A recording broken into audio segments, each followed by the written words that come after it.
Hi everyone, welcome to District 360. In this short tutorial, we'll show you how to create and share your own forms using the District 360 Dynamic Form module. First, go to your District 360 dashboard and click on Survey Builder. Let's start by creating a new form. Click on New and give it a name. Click on Submit another response and add questions. You can create multiple questions and choose from the dynamic options given in the dropdown.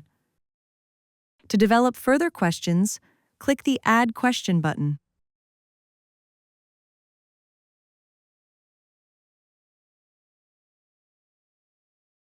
As you can see, I have designed the survey to allow responses to the first question to be text-based. The following email and the next one are the location.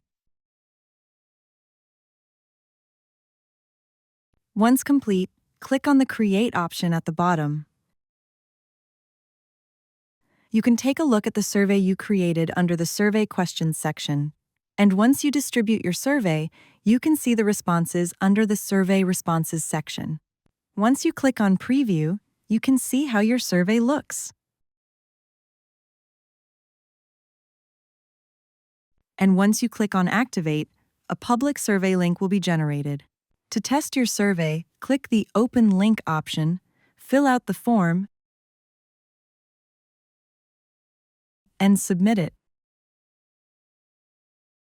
Now, you can click on the Survey Response option again and see the answers live inside District 360.